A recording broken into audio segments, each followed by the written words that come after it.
Mr. Kent Masterson Brown.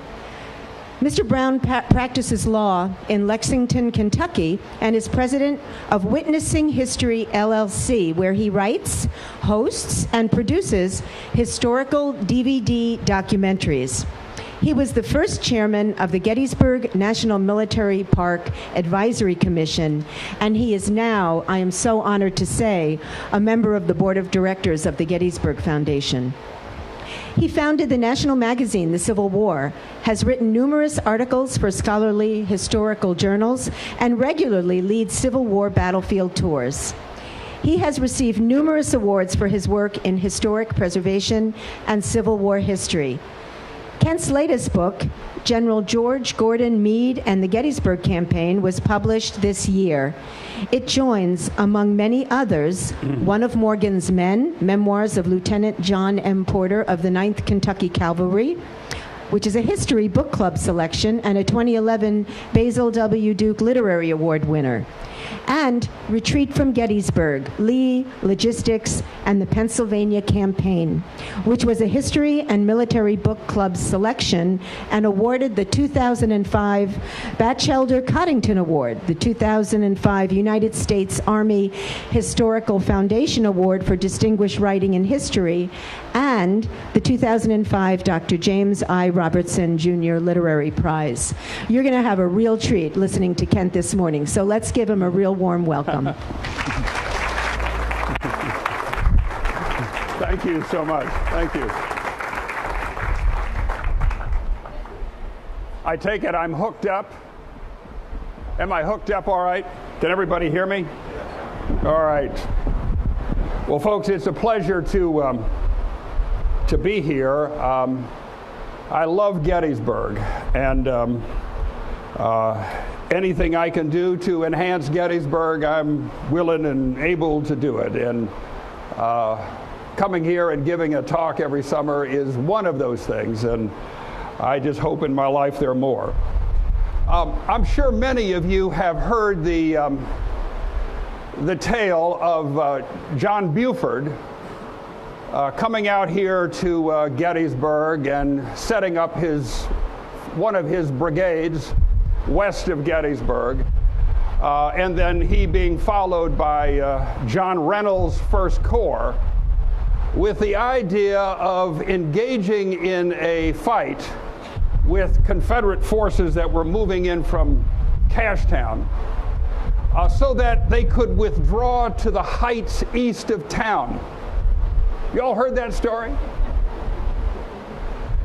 Do you believe it? It's memorialized, of course, in the movie Gettysburg.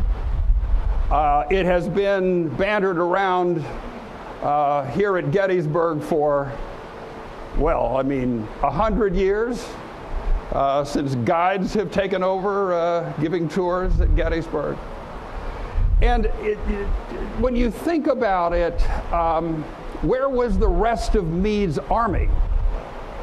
Well, it was 15 to 17 miles that way, and it was 30 miles that way.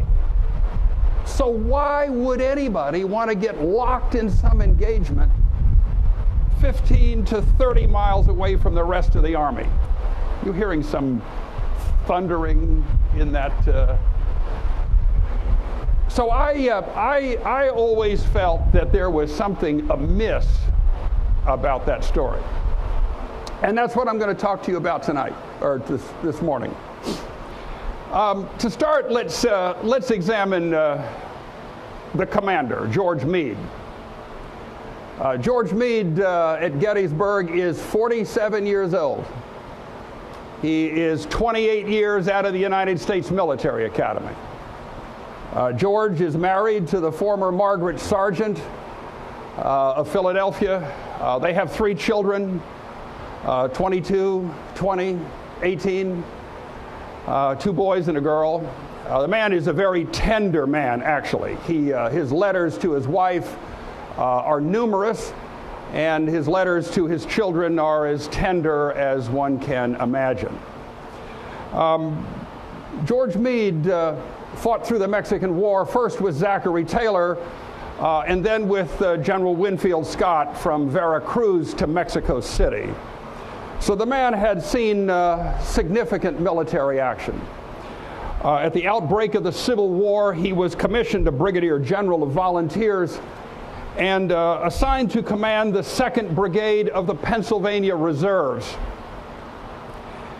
A friend of his, not from the same class at West Point, but from Pennsylvania, by the name of John Fulton Reynolds, had been assigned to command the 1st Brigade of the Pennsylvania Reserves. John Reynolds was 43 years old, from Lancaster, Pennsylvania. He was 22 years out of the United States Military Academy. He was a veteran as well of Zachary Taylor's campaigns in Mexico, and afterwards became Commandant of Cadets at the United States Military Academy. He was not married. Instead, John Reynolds was engaged to be married to Catherine May Hewitt, who had only become known to John Reynolds' family at his funeral. General Meade and Reynolds both fought through the battles at Gaines's Mill, where Reynolds was captured. Meade fought through Glendale, where he was wounded, the bullet having entered his upper right side and exited through his hip in the back. If you can imagine what a wound that was. After the 7 days, Meade recuperated. Reynolds was exchanged for General Lloyd Tillman of Kentucky, and Meade became commander of the reserves.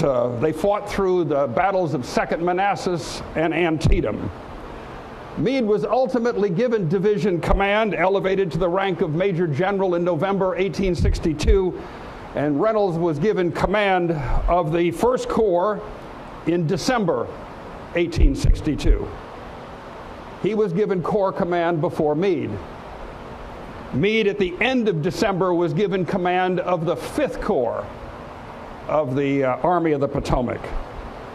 And as commander of those 2 corps, both of those men fought through the Battle of Chancellorsville in May 1863.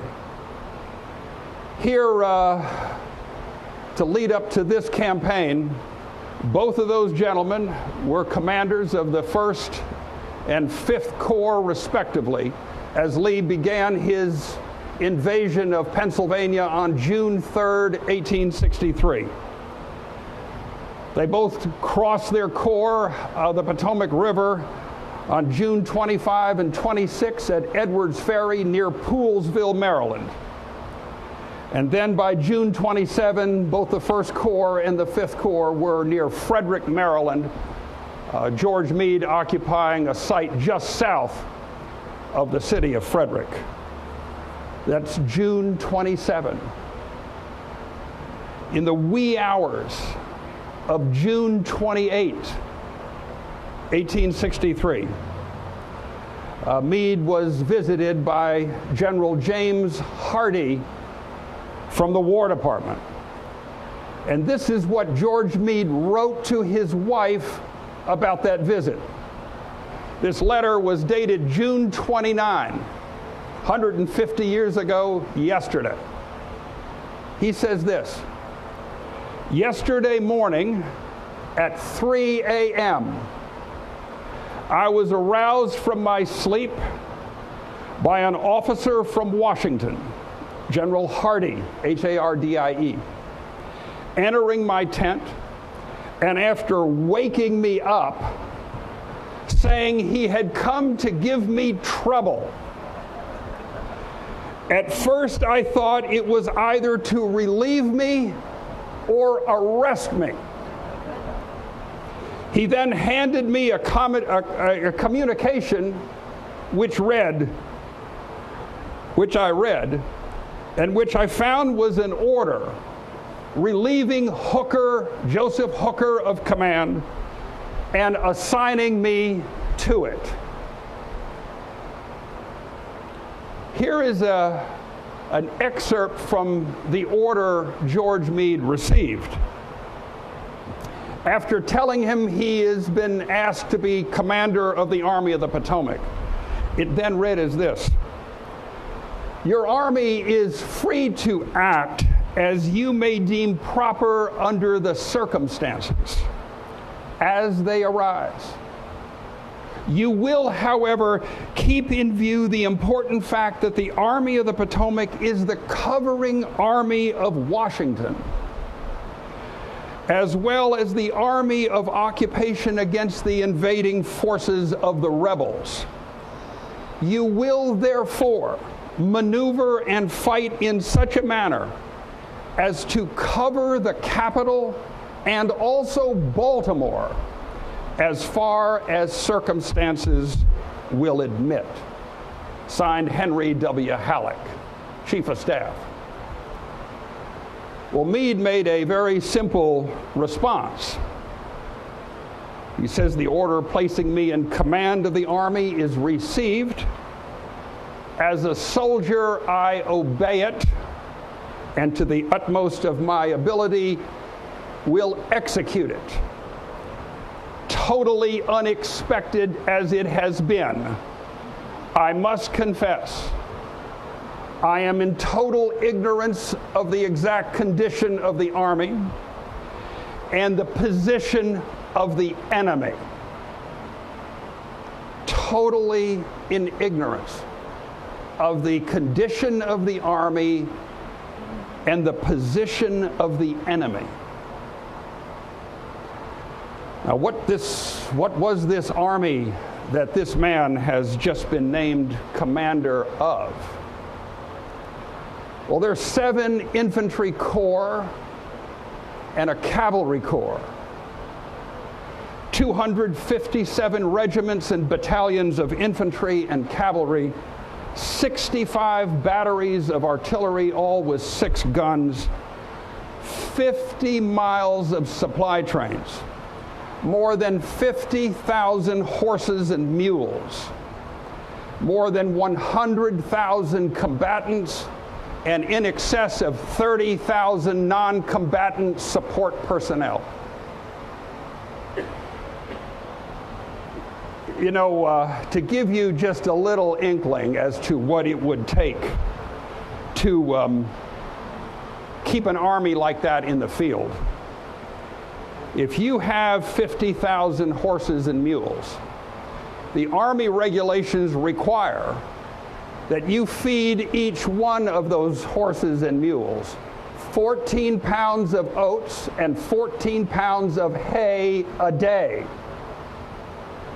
Now think of it, every time George Meade wakes up in his tent, he's got to make sure that he can put 14 pounds of oats and 14 pounds of hay that day down the mouths of 40 to 50,000 horses and mules.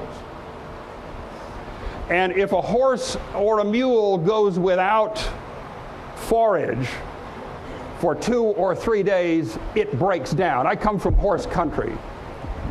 And you cannot expect an animal to exist without regular feed. So just the logistics of providing the forage for those animals is a monster problem.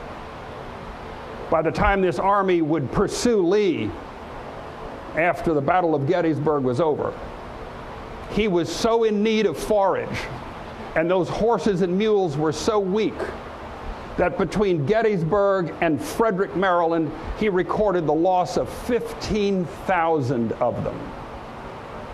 Dead, lame, broken down across the roads. It shows you how fast an army deteriorates. So he's now placed in command of this machine.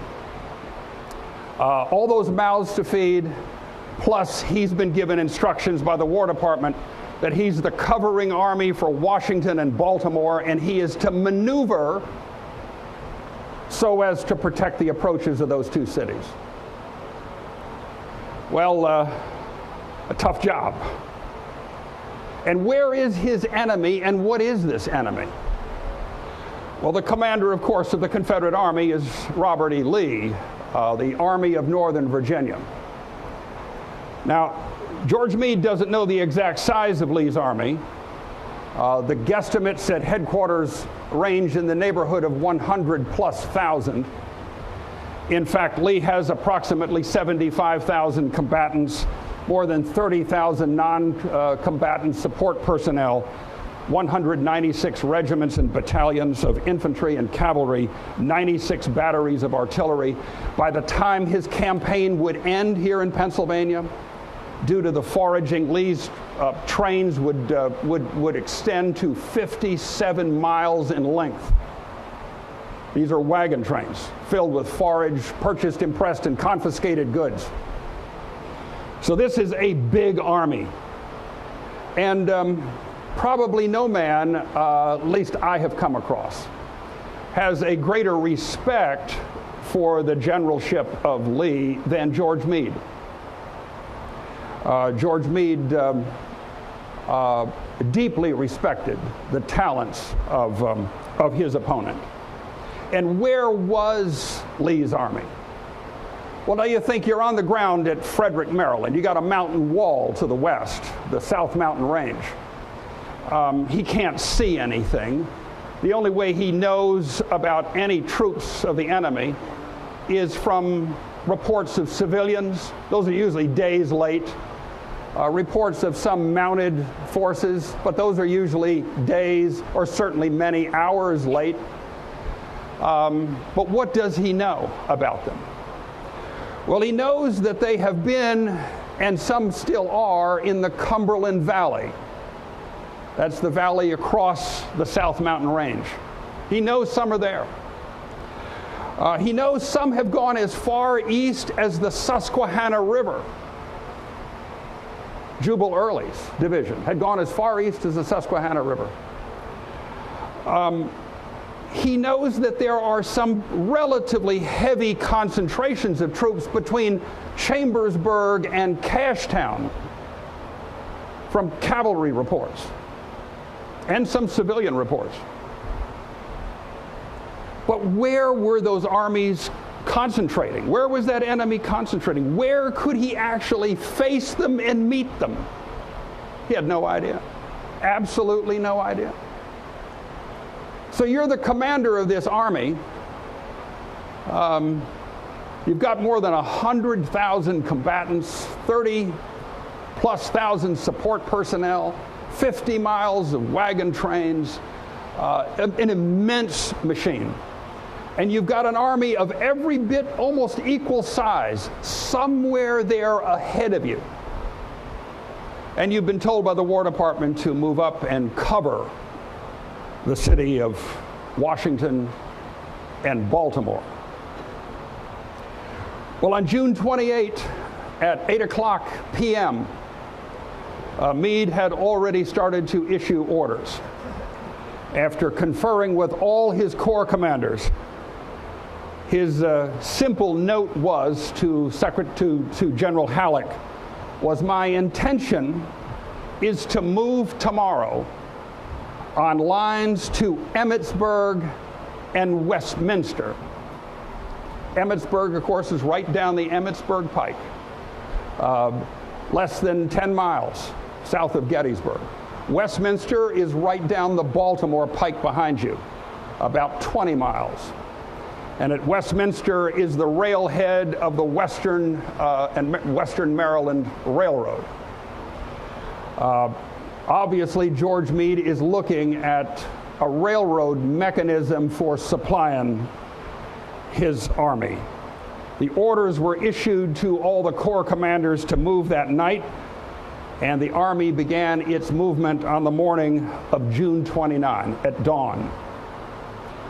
The 7 corps marched on roads through Mechanicstown, Liberty, Union Bridge, Uniontown, New Windsor, Middleburg, Westminster, and Union Mills, all little towns scattered just south of the Pennsylvania-Maryland border.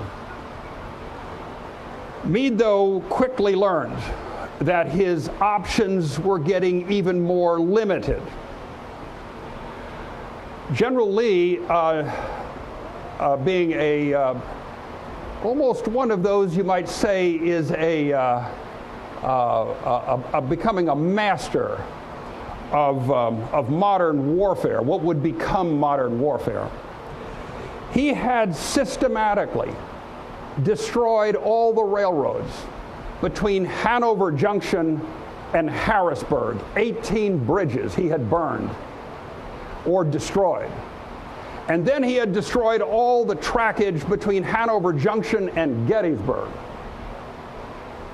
Now, that means Meade can't come up here and fight any defensive operation. He's got to go somewhere where there is a railhead to feed that many horses, to feed that many men, to remunition that army, to keep it supplied. He's got to find a railhead, and of course, it's Westminster, 20 miles down the Baltimore Pike. He uses Westminster. So the object is to move the army into positions so that they can be supplied from Westminster. There as well, the telegraph wires had been open until Jeb Stuart cut them. But George Meade still relied on that railroad. It was intact. It was the only railroad intact in the region. Well, Meade moved his headquarters to Middleburg, straight south from Gettysburg. And his engineers began to scour the countryside to find some defensive position to set up a position to at least meet the enemy in case there was an attack. You might take a look at this map.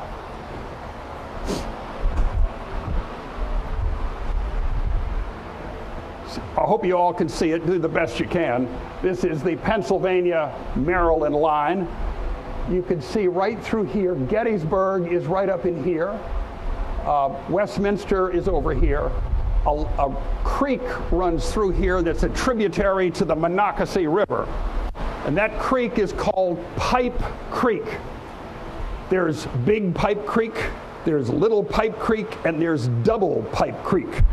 But the defense that Meade's engineers began to look at was a line along Big Pipe Creek from Manchester on the east all the way through Union Mills just south on the Baltimore Pike, and then it bent across the county to Uniontown and Middleburg and ultimately Emmitsburg. Pipe Creek. Now this creek provided George Meade with an interesting, rather tantalizing position. Big Pipe Creek on the far right or the far east near Manchester. It was about 950 feet above sea level. That meant it was 200 to 300 feet. This is the south bank of the river, the creek. The south bank of the creek was 200 to 300 feet above the creek bed. That's high.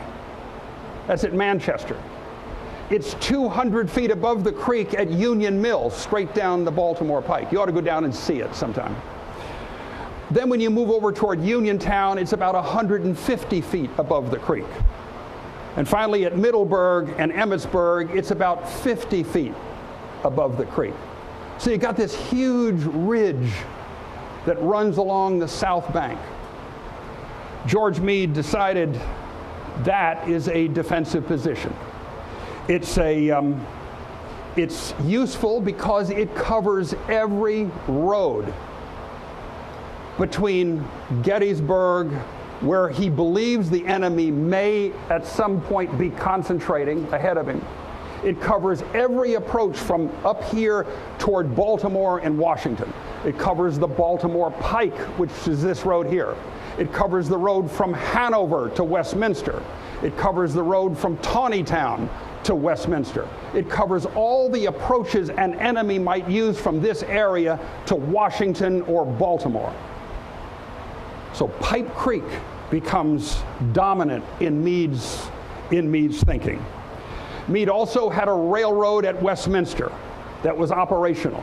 So he could bring in supplies, bring in fresh horses, bring in feed, grains, all of that. Now what What George Meade does now is, in order to find out some means by which he can figure out where that enemy might be, he's going to advance elements of this army ahead of Pipe Creek. Notice where Pipe Creek is, and then let's see if we can find a, there it is.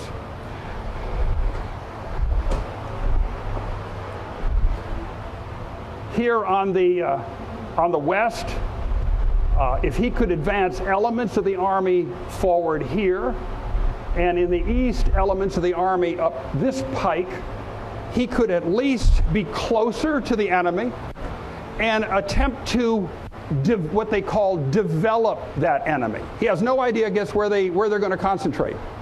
And he wants some way to force them to develop themselves, to deploy, so his army can see them. Now, to do this, he's going to have to send some people ahead who are going to be involved in some rather risky business. To manage this, he first names John Reynolds as the commander of the left wing. Reynolds' corps is over near Emmitsburg, his first corps. Also at Emmitsburg is the 11th Corps. At Taneytown is the 3rd Corps, Dan Sickles. O.O. Howard commands the 11th. George Meade names John Reynolds commander of that left wing. The right wing, down the Baltimore Pike here at Union Mills, Manchester, he names Henry Slocum, commander of that right wing, who commands the 12th Corps. And he will command the 12th Corps, the 5th Corps, and the 6th Corps. The center of the defense line would be held by the 2nd Corps, that's Winfield Scott Hancock, and he would be positioned at Uniontown, just below the Pennsylvania border. Now, by advancing elements ahead of Pipe Creek, what is George Meade really doing? Well, you know, to analyze this operation, I went to my favorite military theorist, Karl von Clausewitz, the Prussian general who wrote the great manual on war. Now, this manual had not been translated into English from the German by the time of the Civil War. But this manual says nothing different than Antoine Jomini's manual, or even Dennis Hart Mahan's manual. Dennis Hart Mahan being an instructor at the United States Military Academy when both Meade and Reynolds were students. And both Jomini and Mahan say the exact same thing, but not in as nice a language. So I love the translation of von Clausewitz. And I want to share with you just a few passages from it. But now remember, even though he might not have ever read Clausewitz, what Clausewitz is saying here is simply what soldiers are taught from the history of warfare. These are old, tried and true theories of war. And all of these soldiers knew these. If they didn't instinctively know them, they knew them from their training. Now, Clausewitz has a chapter called The Operational Use of an Advance Corps. And this is what he says, and I'm going to go through this somewhat rapidly, but listen as close as you can. He says, the task of these troops is to observe the enemy and to slow down his advance. Not even the first of these tasks would be served by a small detachment, partly because it would be more easily driven back than a large one, and partly because its means, its tools of observations would not be sufficiently powerful. Moreover, observation is meant to serve an ulterior purpose, namely to induce the enemy to deploy his full forces and to reveal not just his strength, but his intentions. But it's also meant to delay the enemy's advance, and that involves real resistance. You see what he's saying? The object is to send a large force forward, because a large force will cause the enemy to deploy everything he has in the front of him. Now, to deploy there in front of this enemy that is deploying too means there's going to be resistance. There's going to be a fight. So they've got to understand there's going to be resistance. Then he continues. If resistance is stretched over a longer period than normal, whether as a result of poor judgment or self-sacrifice, in order to buy time for the army, heavy casualties are bound to follow. Can you begin to think about what happened at Gettysburg now? Heavy casualties will begin to follow. The withdrawal must be made as slowly as safety will permit. Any good natural position that's available should be used. It will compel the enemy to work out fresh attacks and turning movements so as to gain more time. Even a real engagement may prove acceptable, but in a new position. The object of the advance force is to force the enemy to deploy, then to resist the enemy attack and withdraw. And you withdraw to better and better ground. So as you keep that enemy moving against you until you withdraw back to the line where you came from. You see that? That's Clausewitz. That's Meade. That's Mahan. It's all of them. So the operational use of an advanced corps is standard knowledge.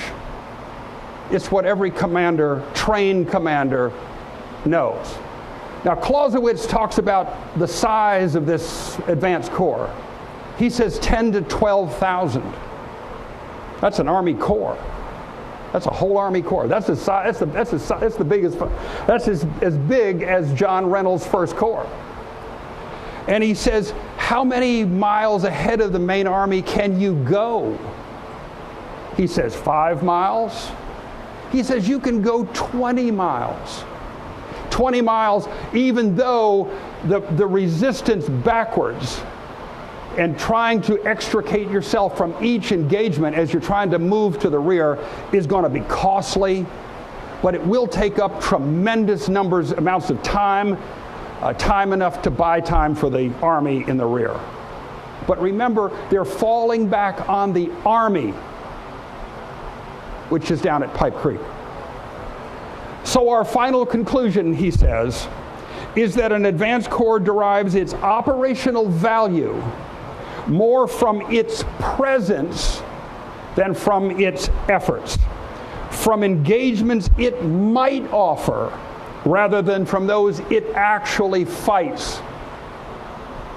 It is never intended to stop the enemy's movements, but rather, like the weight of a pendulum, to moderate and regulate them so as to make them calculable.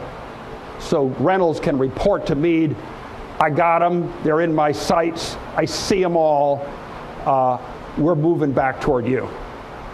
Hopefully the enemy would pursue him. Some time ago, folks, I was working in the National Archives on this book. The Meade book will likely be out next year, actually. And I was in the 11th Corps papers in the National Archives. All these archival boxes were on this cart. And I got into the third archival box and I pulled out an envelope. And on the envelope it read, contents taken from the pockets of Major General John F. Reynolds, July 1, 1863. These were all the dispatches they took out of his pockets when he died. And they were in the 11th Corps papers because they were given to General Howard, who was coming up behind him, so that Howard would know what Meade knew. Now, none of these dispatches in that envelope were something extraordinarily new. Most of them are all published in the official records. But there were some things about them that were interesting. One, there was a letter from John Reynolds to George Meade, all in Reynolds' handwriting, and this was a copy that he made. There was also a letter to John Reynolds from George Meade, all in George Meade's handwriting.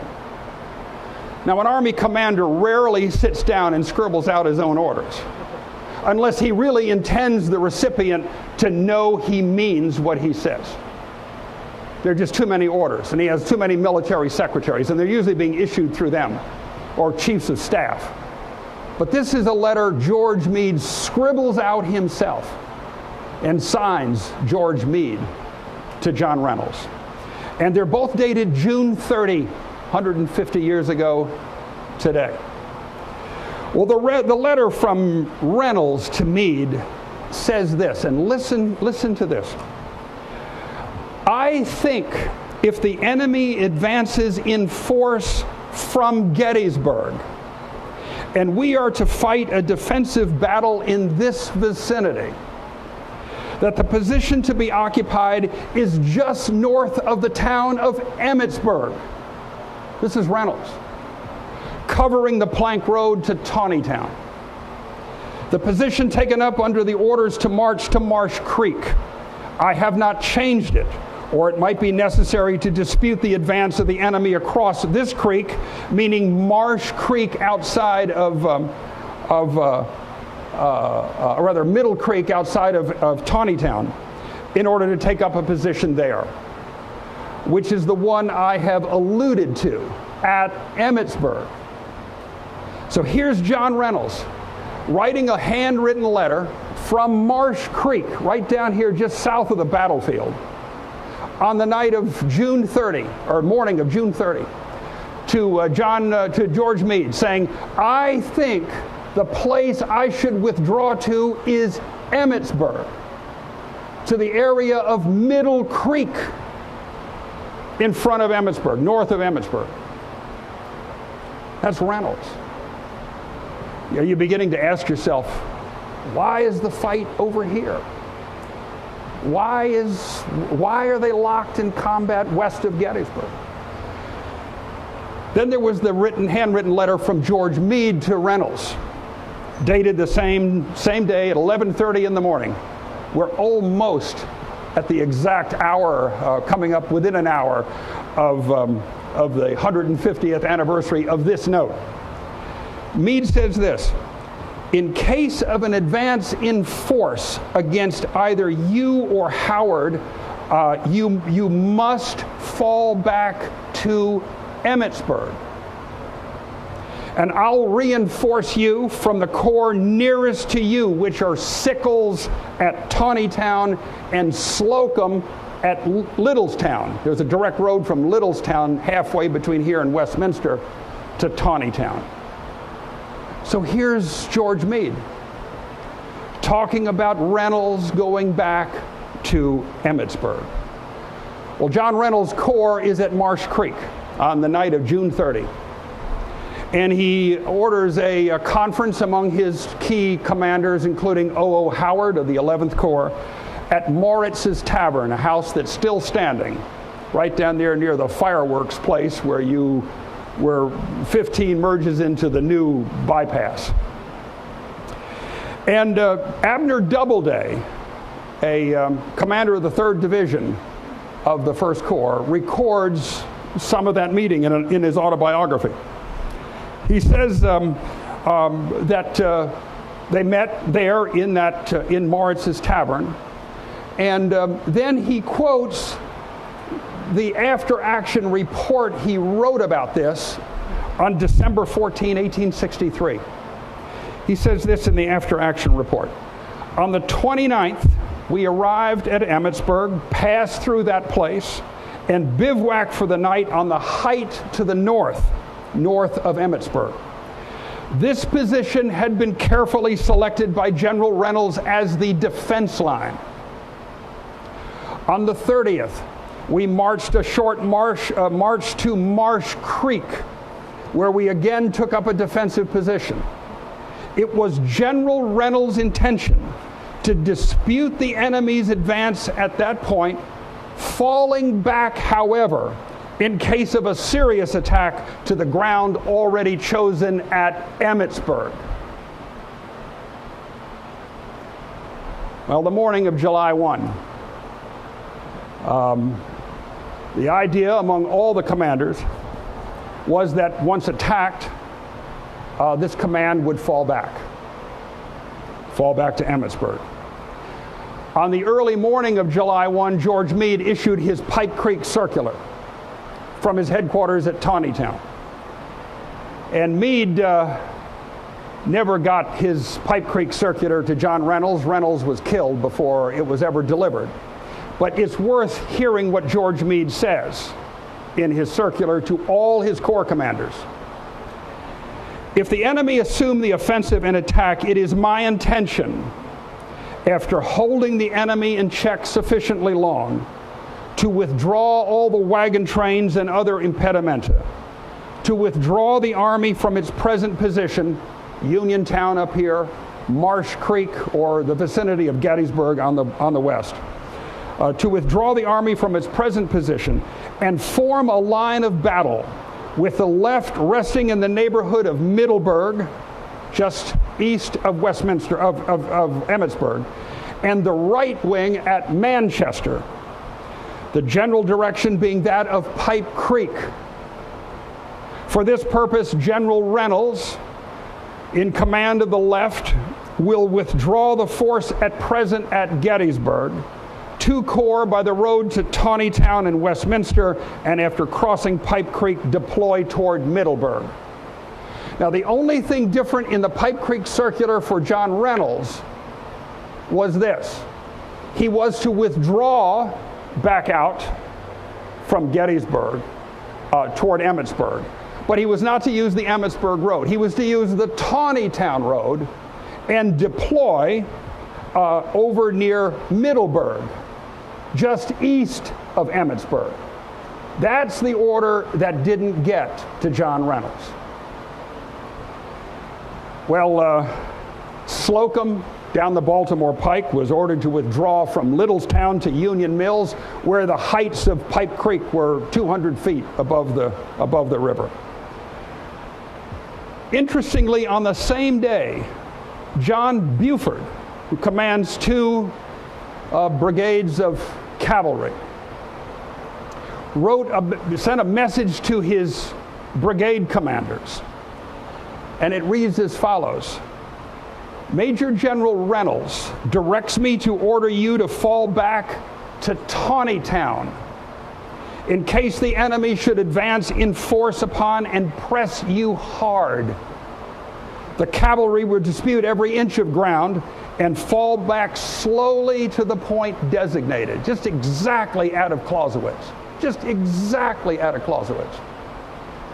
You're also asking yourself, what happened? What happened? What was John Buford doing? What's going on?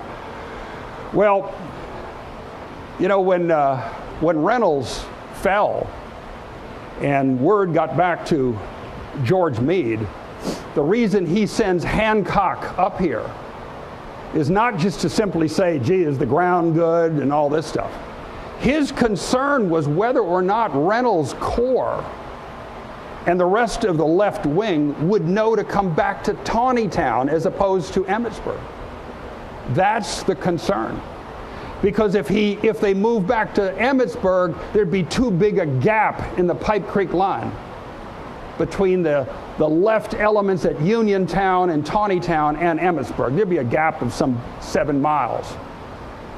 So his big concern was making sure that those troops of Reynolds moved down the Taneytown Road instead of the Emmitsburg Road. Do you see that? Well, John Buford, of course, has 2 brigades of cavalry. We all know this story. He gets locked in combat west of Gettysburg, deploys 1 brigade on the Chambersburg Pike, and coming down the Chambersburg Pike from Cashtown is Harry Heath's division of Confederate infantry. And what are they doing? Well, they're foraging That's all Lee's doing is foraging at this stage. And of course, these guys these foraging teams are always accompanied by plenty of infantry and field artillery, because you never know when they're going to become engaged. They get locked in an engagement with John Buford. Buford resists them. I dare say that Buford probably got engaged out there and the battle got out of hand. There were simply too many coming at him, and the ferocity of the engagement rose so quickly that the battle was about to get out of hand. He could not extricate his men. You know, Clausewitz also is a great one for what he calls friction. Friction in combat is simply this, that if it can go to hell, it will go to hell. And every soldier has to deal with friction because it's bound to affect you, particularly where you've got troops the size they're commanding and the firepower that's being unleashed out there. This thing can get quickly out of hand to where you have no control over anything. And I suspect when John Reynolds sends these urgent orders, or when John Buford sends these urgent orders to Reynolds to move up here to help me from Marsh Creek, it's because the thing is getting out of hand. And he cannot extricate him without losing his force. So there you have a situation where the battle quickly is out of control.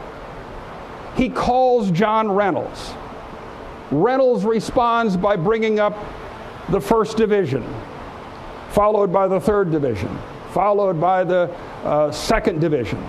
And then he sends a message to O.O. Howard to bring his 11th Corps up to what they call J. Wentz's place, which is the peach orchard on the Emmitsburg Road. And a staff officer tells Howard, you stay right there. So as the battle is raging west of town here, the 11th Corps is at the peach orchard. Why? Reynolds' thinking is that once locked in there and he starts to withdraw, he can withdraw onto the 11th Corps. Sickles is 4 miles behind the 11th Corps, and those 2 corps, the 1st and the 11th, can fall back on Sickles. You see that? So Reynolds' whole intention, even though he's coming to the succor of poor John Buford out there, is to engage and disengage. Engage and disengage until he can fall back on Howard, and then the 2 can engage and disengage until they fall back on Sickles, and ultimately back to Emmitsburg, because that's all he has in mind is Emmitsburg. He has not gotten the message to go back to Taneytown. Reynolds even tells his quartermaster to take all his Army trains back to Union Bridge on the spur line of the Western Maryland Railroad just west of Westminster. So he is planning to go back to where his trains are being directed. He's not planning to withdraw to the heights on Cemetery Hill. He's going back to where they were directed. Well, interestingly, after Reynolds had instructed Howard to stay at the peach orchard, another staff officer was sent from Howard to Reynolds. Reynolds sent him back to Howard with a message to hurry his corps forward. This is about 10:28 in the morning. Reynolds has gotten the 1st Division coming onto the battlefield. He placed Hall's 2nd Maine Battery on the Chambersburg Pike and was moving to move behind Solomon Meredith's Iron Brigade when a bullet hit him. And he was killed instantly at 10:30 in the morning. Now, if you think all hell can break loose now, you've got almost 2/3 of the left wing getting ready to engage itself here, and the commander of the left wing has been killed. Obviously, whatever was in Reynolds' mind never materialized. It was up to subordinates. And some time ago, trying to find out more information about this, I sent out a circular to a lot of document dealers. And I wanted some letters, some documents written by staff officers of prominent commanders in the Union Army at Gettysburg to try to see if I could figure some of this stuff out. Because staff officers watch these guys and can report about them. And after a lot of search, and a friend of mine called and said, well, you know, Ken, I sold a letter to a collector in San Diego, California, written by one of Abner Doubleday's staff officers. And I said, hey, who is he? And he goes, well, I can't give you the name. I said, look, I'm not going to tell him who you are. I mean, he probably knows who I am, and I'll just tell him I'm interested in this, and do you have something like that? So I got this guy on the phone, and he says, you know, I did have a letter written by one of Doubleday's staff officers. And of course I said, well, you know, the big thing you just said was did. I mean, what, do you not have it now? Well, he says, I got a divorce, and I had to sell it. And I go, oh, you know, he says, but I did make a copy. And I said, well, I don't want the original, I want the copy, you know. So he sends me a copy. And this letter is written by Major Jacob Stegel. He's the judge advocate of Doubleday's 3rd Division. And he's serving as a staff officer on the battlefield. And he is there when Doubleday gets word that Reynolds is killed. And listen to what he says. At about this time, the Iron Brigade was pushing Pettigrew into the McPherson's woods. At about the time the 2nd Division came on the ground, I was sent back to tell them to halt in the woods. It's a Seminary Ridge woods. To the left of the seminary, to be held in reserve. Just at this time, it was announced to Doubleday that General Reynolds had been killed. Doubleday then had to take the whole responsibility, which he felt very much. You can imagine with all this going on. He's now it. He said he was not informed of Reynolds' plans.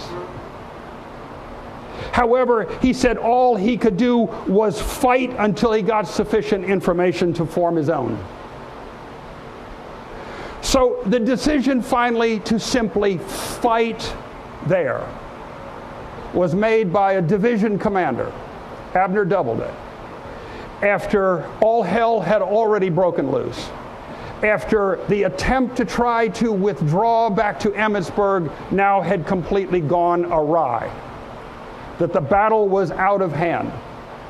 He then calls Howard forward. Howard begins to deploy north of Gettysburg, and as a result, 2 corps are utterly demolished, which is exactly what Clausewitz says: if someone deploys ill-advisedly or just sacrificially, you're going to get destroyed, which they were.